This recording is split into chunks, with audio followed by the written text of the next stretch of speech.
who are young Republicans, or very recently were, like Ted Cruz, like Kelly Ayotte, like Marco Rubio, like Paul Ryan. It's a good thing to have those people leading us in Washington, D.C. Think about some of the governors we have, people like Bobby Jindal just to our south, or Scott Walker, or Chris Christie. Again, it's a good thing to have voices like that leading our party. Compare that to the Democratic Party. Who do they have? Harry Reid, Nancy Pelosi. People who last saw young Democrats when Jimmy Carter was in office. That's why the Democratic Party only continues to promote a stale 1970s-style liberalism, in which the solution is always bigger government, higher taxes, more spending, and apologies for America abroad. That's not what the Republican Party stands for. And that kind of vibrant, dynamic debate about the future of our party, while it can get carried away sometimes, is good for us as a Republican Party, and it's good for our country, because it creates new ideas. Think about the most divisive time in the Republican Party, in modern times probably, after the election of 1976, when you had Ronald Reagan and the supply-siders, the new breed of conservatives who believed in standing up to the Soviet Union, not accommodating it. What happened? We ended up winning the election in 1980, we swept to control in the Senate, and we ushered in a new era of prosperity, and we won the Cold War. That's what can happen when a party renews itself, when it has those kind of vibrant debates.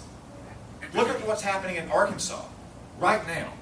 Just 6 or 8 years ago, we had trouble recruiting candidates for a lot of races. Sometimes they were local or legislative races. We had trouble recruiting candidates for statewide races. For the United States Senate in 2008, we didn't have a candidate. Look where we are today in 2014. Yes, we all know that we control the legislature for the first time in 150 years, and that's a great thing.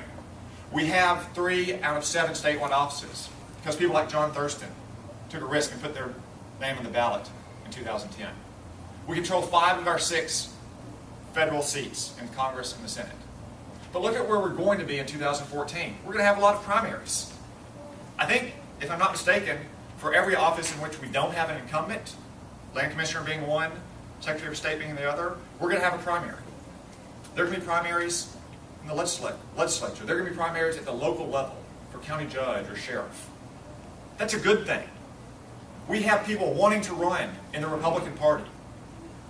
Look at what's going to happen in the 4th District, which I now represent. There's already 3 candidates declared. In August of the off year, there may be a 4th one or a 5th one. All the Democrats are doing in the 4th District are saying, I don't want to run. You see that all around the state now. Republicans are going to have primaries up and down the ballot. The Democrats, though, seem to be circling the wagon. We don't want to have a single primary. We don't want any more candidates in our race. We got to make sure that this is our one guy. We've got to line up behind him, and we've got to protect him. Usually in a deal that's cut behind closed doors with the establishment. Why is that? That's because Arkansans are moving to the Republican Party. For the first time in generations, Arkansans realize that Republicans stand for their conservative views and their conservative principles. And people are eager to represent Arkansans in the Republican Party. That is a good thing.